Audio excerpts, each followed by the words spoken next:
Entonces, considerar a las instituciones como las creencias y todas las formas de conducta instituidas por la colectividad, la sociología es la ciencia de las instituciones sociales. Y bien, solamente aquí sí me gustaría tomar algunos conceptos básicos, como es el caso del método sociológico. Entonces, bueno, yo soy individuo, existe una sociedad, una institución, existe una interacción, esta interacción se llaman hechos sociales, que en realidad no son más que acciones, ¿no? Desde la forma de cómo saludamos, la forma de cómo externamos nuestras dudas, etcétera, etcétera. Por ejemplo, un hecho social será la misma forma, por ejemplo, ¿no? Lo que te platicaba hace un momento, lo del método sociológico, que son hechos sociales que son acciones. ¿Será la misma forma de saludar aquí, por ejemplo, nosotros como mexicanos, o saludarse, por ejemplo, en Sudamérica? Pues evidentemente no. Allá los hombres, o el género masculino, pues se saluda de beso en la mejilla. Y de repente aquí ver algo así, pues espanta o escandaliza o genera cierto tipo de críticas. No significa que sea bueno, que sea malo, simplemente que no hemos entendido en qué entorno estamos y como tal, pues debemos de comprender. Entonces, para esto existen cierto tipo de reglas principales y básicas para este método. Evitar todas las prenociones, es decir, no podemos hacer un juicio sin antes conocer el contexto, ¿no? Tomar como objeto de investigación los fenómenos definidos por sus caracteres exteriores comunes, ¿no? Lo mismo, porque entonces si no estaríamos cayendo en lo subjetivo. O sea, tenemos que aterrizar en cuestiones que sean totalmente objetivas. Estos tendrán cierta credibilidad y en esa medida se empezarán a construir mejores perspectivas. El estudio sobre lo social debe abordarse por las partes más accesibles y la investigación científica. Nuevas formas de solidaridad, la cuestión de la división del trabajo, etcétera, etcétera. Anteriormente se creía que la sociología podía aportar las bases del conocimiento científico para la solución de los problemas. Pero bueno, te voy a decir algo aquí muy importante. Muchas personas o individuos o sociedades pensamos que las ciencias sociales se hicieron para poder solucionar un problema, lo cual es totalmente falso. Las ciencias sociales están diseñadas para tratar de solucionar cierto tipo de problemas que nosotros como individuos generamos. ¿Sale? Por ejemplo, la economía. Se hace esta ciencia o se crea como tal para poder erradicar todo tipo de fenómenos que contrapongan los intereses de una sociedad. Y fíjate qué curioso, por ejemplo, Estados Unidos es un país en el que sus premios Nobel, pues prácticamente el 99% han sido de origen estadounidense en cuanto al premio Nobel de Economía se refiere. Y eso no garantiza que la Unión Americana esté bien, ¿no? Sin embargo, lo que tratan de hacer pues, es remediar todos los males que nosotros como sociedad, con nuestras especulaciones, con nuestras creencias, con tratarnos de adelantar a un escenario, pues generamos cierto tipo de distorsiones.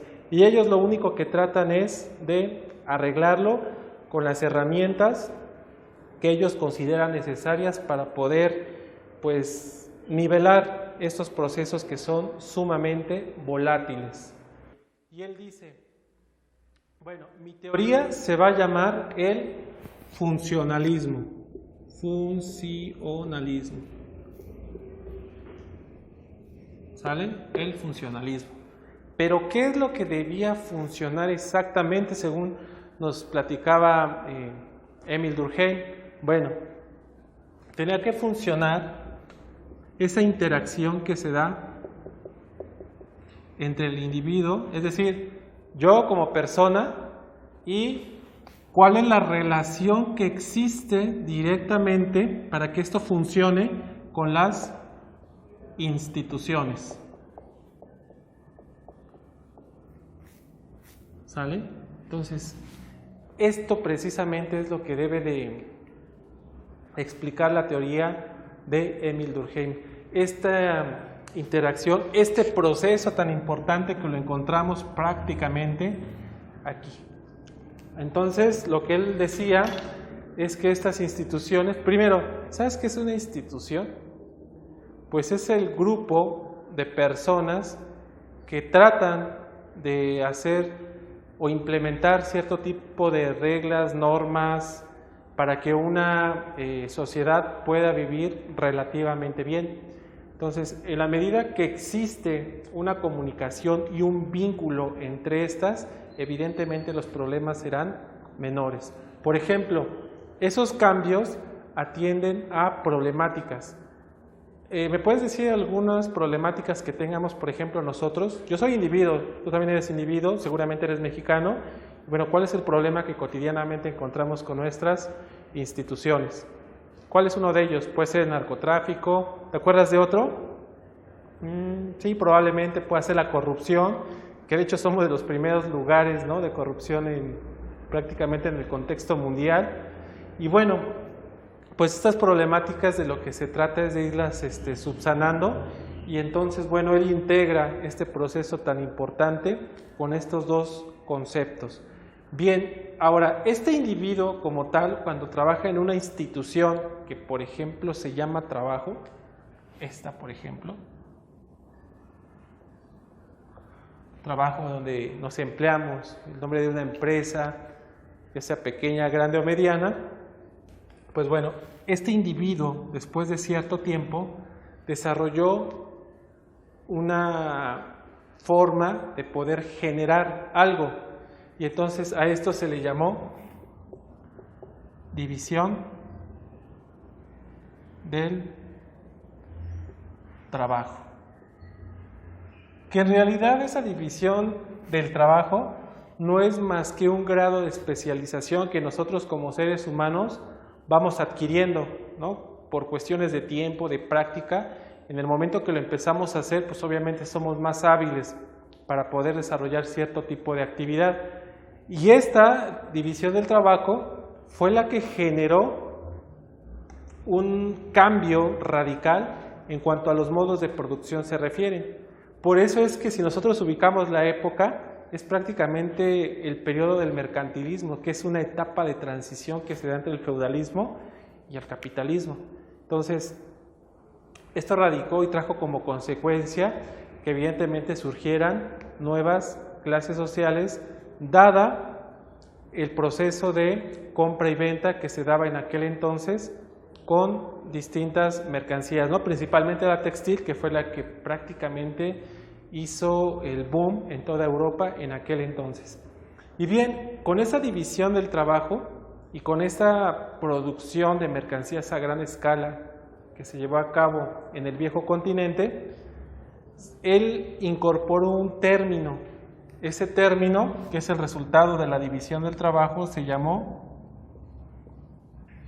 anomía. ¿Qué es la anomía? Pues es esta palabrita que significa la necesidad de poder consumir algo. Es decir, yo no lo necesito, pero como lo veo constantemente en distintos comerciales o lo veo en carteles o bueno, vaya, en cualquier forma de comunicación, pues simple y sencillamente el subconsciente genera esa necesidad de decir, ¿sabes qué? Cómprame, aunque no lo necesites. Nos ha pasado cotidianamente, por eso es que los centros comerciales, cualquier tienda que te imagines, pues cuando vamos a comprar la despensa, normalmente ya vamos de salida. Ellos inteligentemente, porque tienen un estudio, pues colocan los refrigeradores ahí listos, ¿no?, ya prácticamente en las cajas. Y entonces, aunque nosotros ya acabamos de comer, ya tomamos agua, ya pues prácticamente hicimos toda esta tarea, pues justo cuando nos posicionamos en ese lugar decimos, híjole, es que se me antoja una coca. Y bueno, pues agarramos el refrigerador, lo abrimos, y cuando en realidad no teníamos la necesidad de hacerlo. Entonces, bueno, esa división del trabajo, esta producción de mercancías a gran escala, pues generó la anomía, que actualmente es una constante principalmente en países desarrollados, como es el caso de Estados Unidos, ¿no?, donde gran parte de la población pues tiene dos trabajos.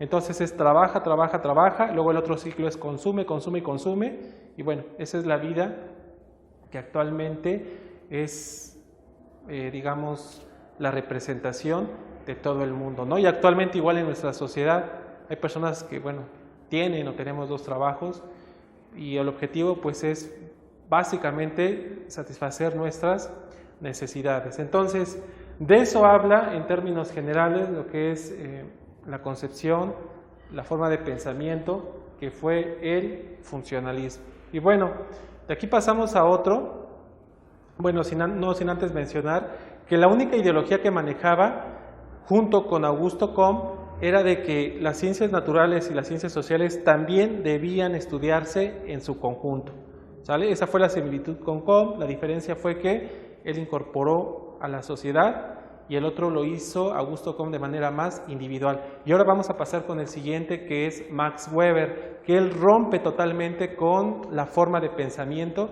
de estos 2 científicos.